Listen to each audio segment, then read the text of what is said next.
Shalom, giving all glory, honor, and praise to Yahweh Sham Yahweh Shai Sham Kodash. Double honor to the apostles and elders of Great Millstone who teach and rule well. Shalom to the elect, the 144,000, pushing his truth in all sincerity in the four quarters of the earth. I'm your brother Tobiah Yakonah, coming at you with a quick lesson, the Lord willing is edifying. The trending word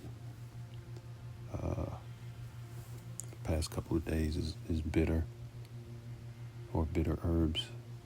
The scriptures speak about how we are to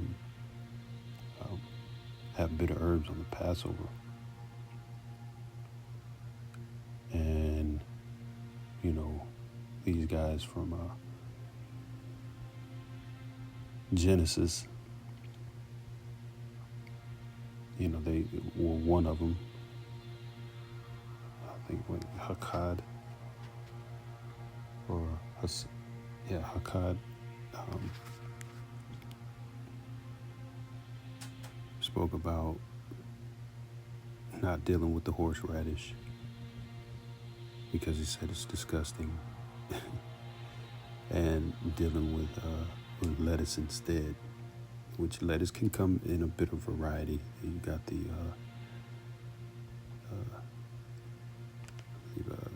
endive and escrow, radicchio lettuce. But what really got me was just the fact that he was kind of a little, in my opinion, effeminate in how he was talking about the horseradish. Ew. So anyways, the point of this lesson is to speak about the significance of the bitter herbs. All right. So let's go into it. This is the book of Exodus, I believe, chapter 12.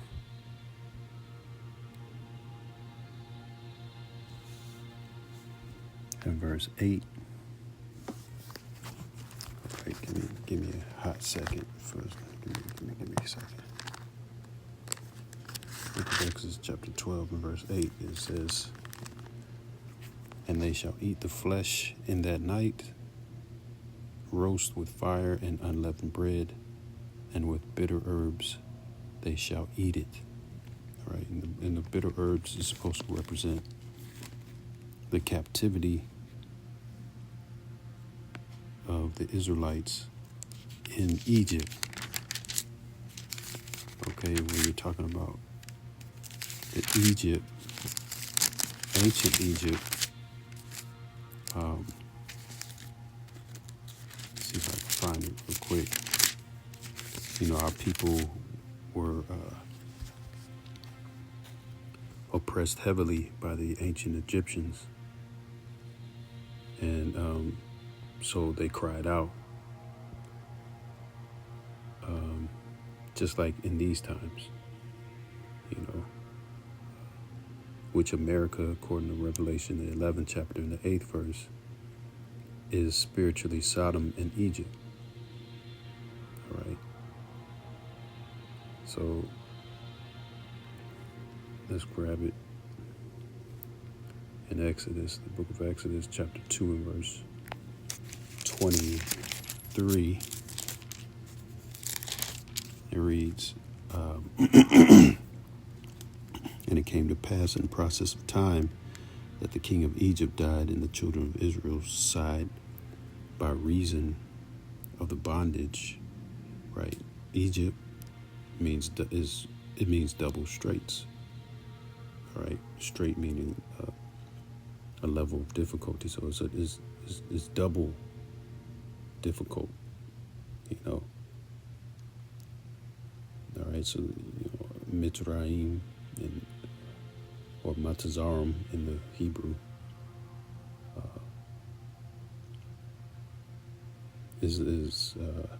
goes into a house of bondage, house of slavery. Bondage meaning slavery. All right, and according to the book of Deuteronomy, chapter 28 and verse all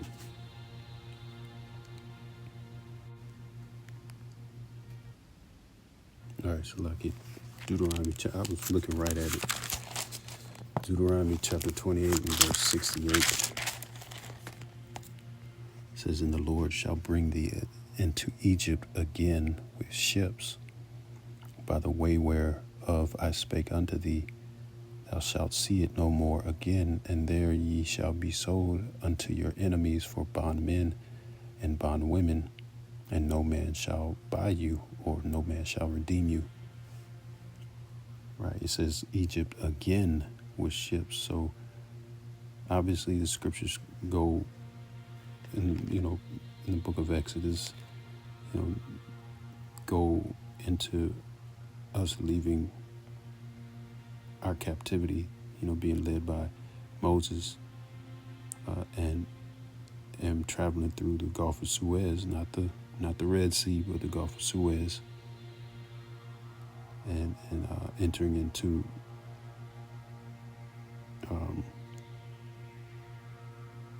approaching, I should say, the land, man. All right, the land given to us, the land of Canaan. All right, Israel. All right, so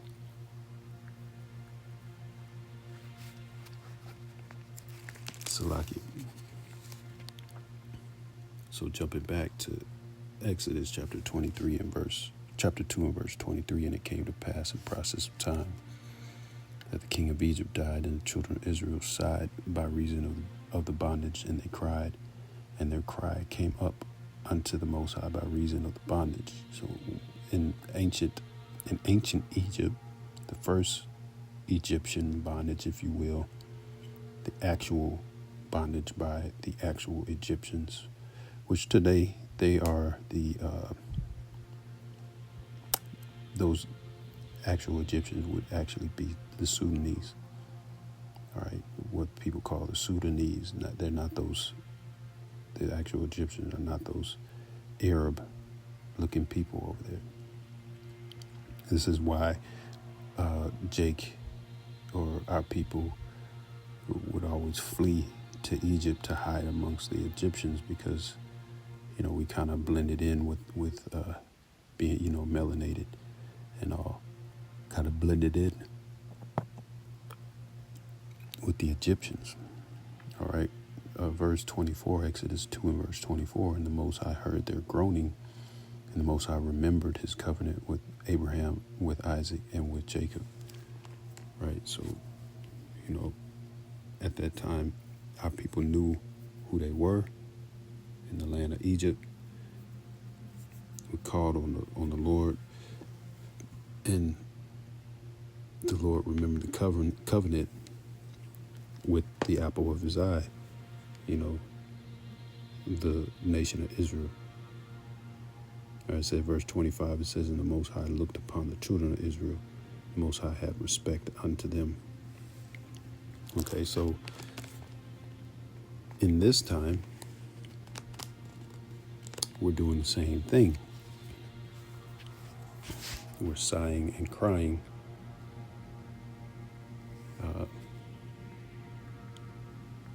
in this spiritual Egypt. All right. So this is book of Ezekiel, chapter 9 and verse 4. It reads, "And the Lord said unto him, Go through the."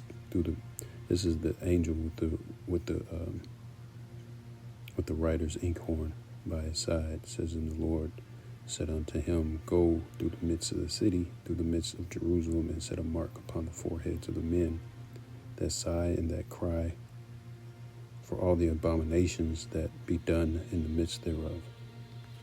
Right? Jerusalem is a people before a place. All right, so this is what we're doing on the highways and the hedges, making our bodies a living sacrifice, sighing and crying for the abominations, the rape, the robbery, the murder of our people throughout history, of this place, America, which is Babylon the Great, also spiritually Sodom and Egypt, sighing and crying for these things, so that our Lord, Yahweh is his name, and Yahweh Shai is the only begotten Son's name, whom the world ignorantly calls Jesus. All right, we're crying out so that, the Lord can come save his people, the elect. Lord willing, we be of that number. It's all about the elect. It's not about building up a nation of people in America, Babylon the Great.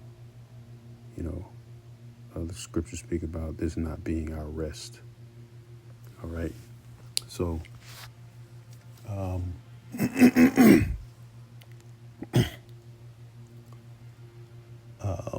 when you go to Genesis 27 chapter and the 34th verse, it says,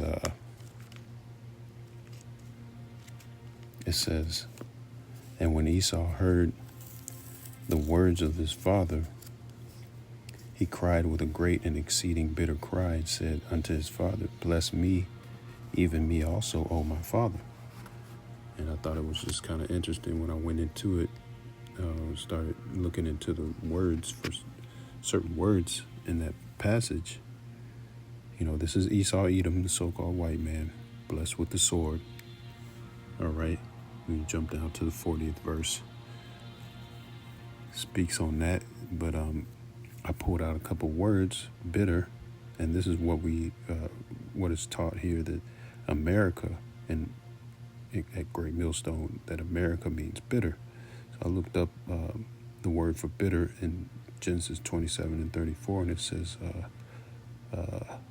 Wamara, all right, or from the word Marah,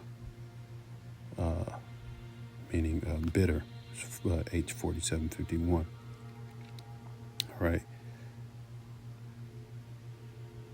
So, America has a characteristic of being bitter. You come here, you think everything's cool, but after a while you realize, or people